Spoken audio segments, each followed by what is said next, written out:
You're listening to Radio August. Dark Nights with Poe and Monroe.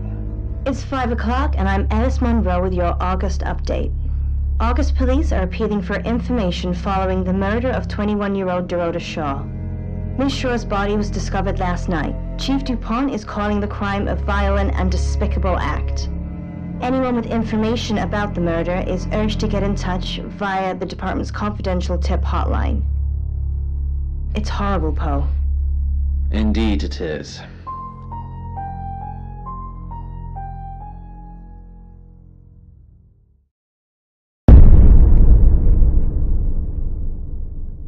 You need to learn when to keep your mouth shut.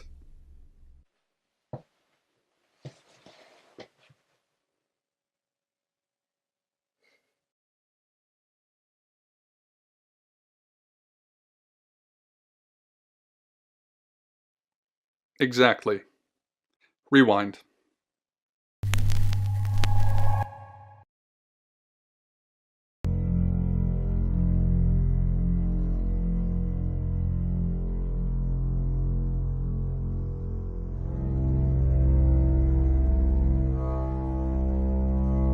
You're listening to Radio August.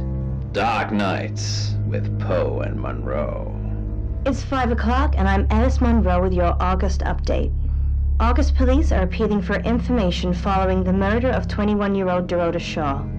Miss Shaw's body was discovered last night. Chief DuPont is calling the crime a violent and despicable act. Anyone with information about the murder is urged to get in touch via the department's confidential tip hotline. It's horrible, Poe. Indeed it is.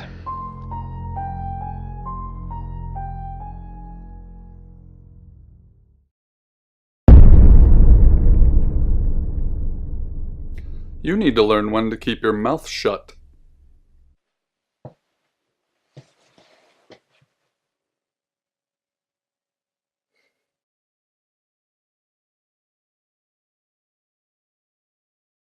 You know why you're here, don't you?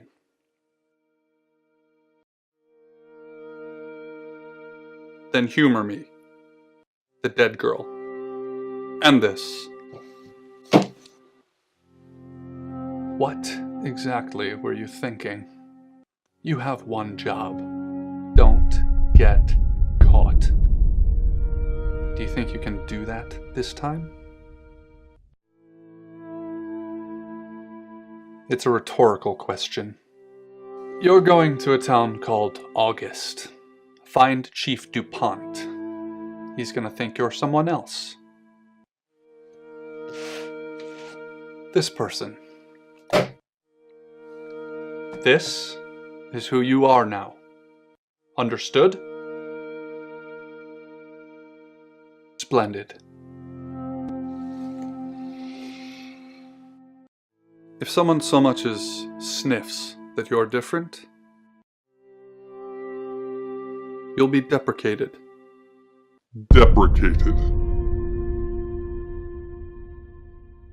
We expect you to use your ability. Just don't get caught. And never, ever change into a child. In brighter news, August resident Mia French is celebrating the return of her missing pooch, Barley. The 8-month-old Basset Hound puppy was found outside Daryl's Chicken and Ribs.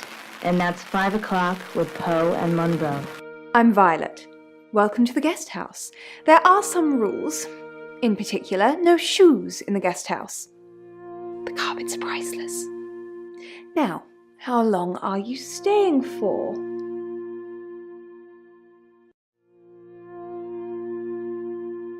Yes, the chief said it may be a while. I can see you don't mind getting your hands dirty, though. There's not been many visitors of late. Perhaps the murder will bring some tourists in. It's just you and some tarot readers at the moment. It's deathly quiet. Yes, the murder. You haven't spoken to the chief yet, have you?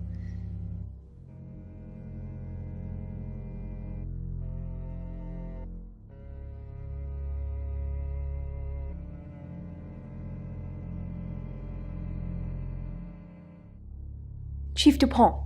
He's the one who booked the room for you. You look lost. You should probably go and speak to the chief. Your room is just down the hall, last on the left. It has its own back door. The chief said that's the way you'd like it. Just finishing.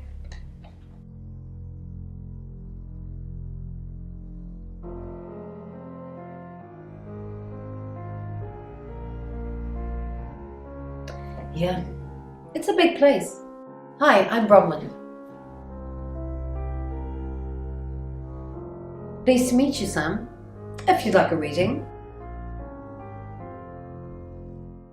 So, what's your question, Sam?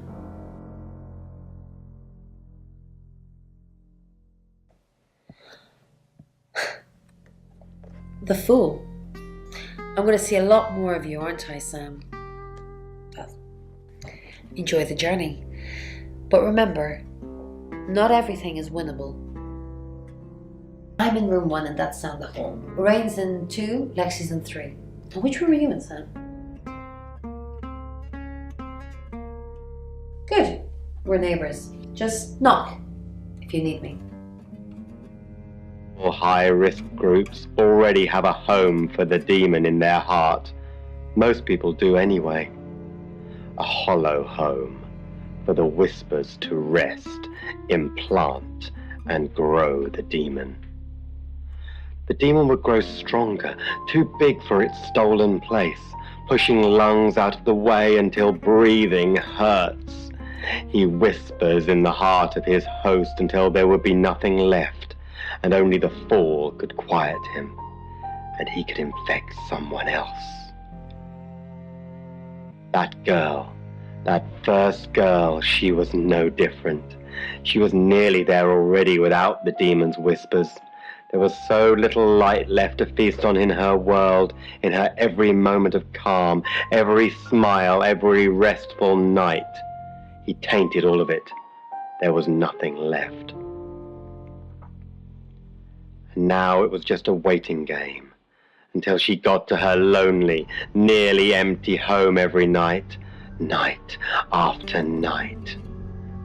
When she finally had enough of the burning in her chest, the weight on her shoulders, the pain from the demon's whispers around her hollowed out heart, he gave her a moment of peace. She made her decision, and the resolve soothed the scratches in her throat.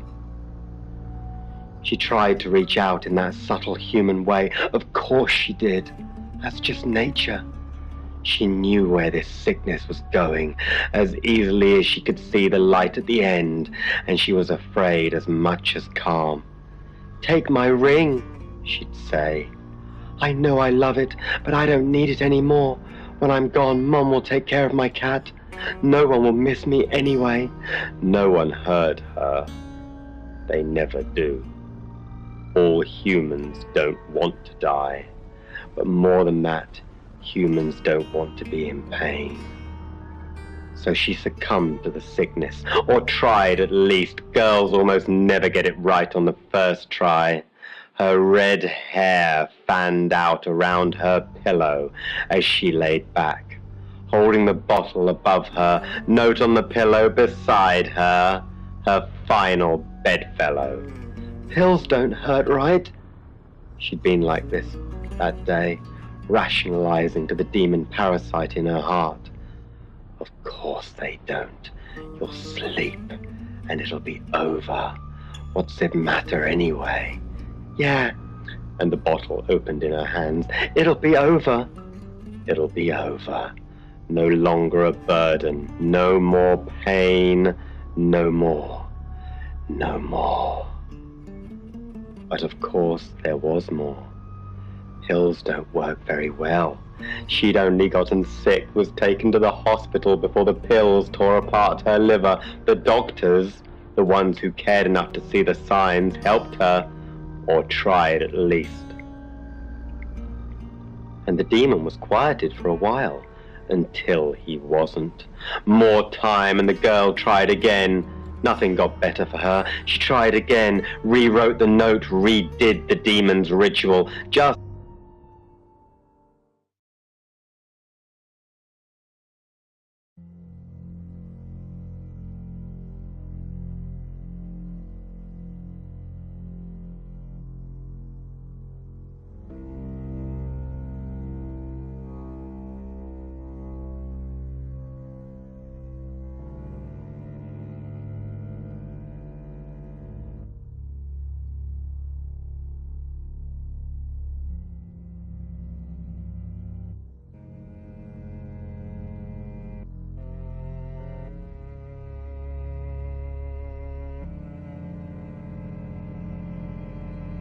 tragic story, painted the town red with her hair and her blood, satiated the awful curiosity of the audience, fed the other demons, gave them a bigger home, a louder voice, and let them spread. A boy this time. Good. They were more successful after... Good, you got my message. Chief Inspector DuPont. I wasn't sure you'd come, but I suppose you're between jobs? But I like it. Sam, that's your cover now. So, the job. Dorota Shaw, 21, accomplished cellist, redhead. Strangled. I know who did it, but I need proof. It's the tarot readers. Yes. Keep up, Sam. That's the girl who was murdered? Because they predicted it. The older one, Bronwyn, she came into my office last night talking all crazy and saying Dorota was in trouble. I did my best not to lock her up. It all sounded crazy to me. Tarot, the spirit world, cards that move, trans-dimensional thingamajigs. To be honest, I thought she'd probably been smoking something, and that's why I didn't take it seriously.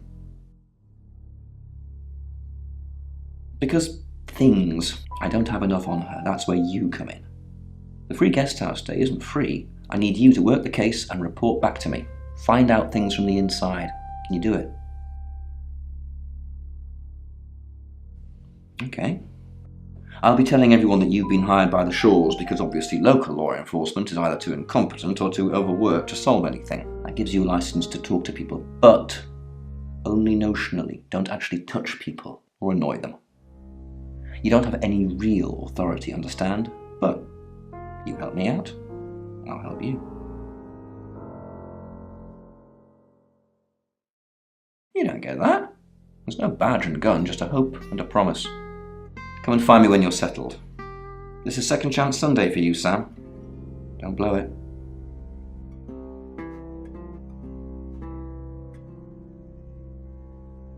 What do you want to know? She was a cellist, selected for a scholarship at Juilliard. It was in the local paper. I'm more of a Bon Jovi fan myself. Don't read the paper, do you? Yesterday, Monday the 9th at approximately 9 p.m, according to the coroner, we got a call from the mother just after 10 p.m. In her bedroom. She was naked. Strangled. No signs of sexual activity of any kind. It was a weird scene to look at. There was one thing, but it's strictly between you and me. Dorota had a gold coin in her mouth. I'm being serious now, Sam. Not a word of this. It's the one thing only the killer would know. Born here, runs the local guest house. Lovely lady. Where are you going with this, Sam? What's she told you? She told you she's taking pills, didn't she? Let me handle Violet. She didn't kill anyone. Not much. Perhaps you should do some investigating? Not much. Perhaps you should do some investigating? Do I have an alibi for last night? Do I? Okay. I was here, and there are video monitors that will prove it. Thanks for ruling me out, genius. The purpose of most spirit chimes is to keep spirits away, as you might know.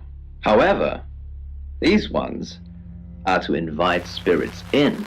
Oh. Unfortunately, they don't work. I mean, I've had them hanging up at the station for a few months now.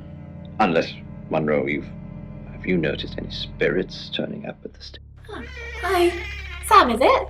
Come on in. Make yourself at home. Mi casa es su casa. Come on. I don't know anyone in this town, except for Bronwyn and Rain, obviously, and Violet, and the Chief, and now you. Sorry, I'm a bit nervous. Good old-fashioned fortune-telling. Well, kind of.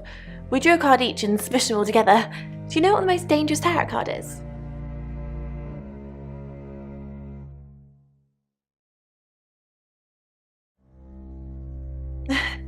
You've done your research. The happy squirrel was vague and mysterious, but not evil. The Five of Swords. I think so anyway. There's nothing more dangerous than someone taking whatever they want no matter the cost. Yeah, I did. Rain got the Knight of Wands, that's Dorota, and Bronwyn got the Ten of Swords, which is, well, you know, swords in general are bad. She's like my big sister, so pretty well. No. The cards told us to. Well, the cards of Rain. Tarot gives us a rough direction and he narrows it down with some astrological jiggery-pokery. He's basically a walking esoteric library. And if that sounds dull, let me reassure you, it is. No? Well, yeah. Well, no. We have a job to do. I didn't say job. I said job. Okay. We make a, cheese obelisk, a chob, and depending on the shape of that chob, we get different answers to questions. No, you don't. I was in my room all night with Bronwyn. We were painting our nails. No, I mean, yeah, I've already cleaned it off.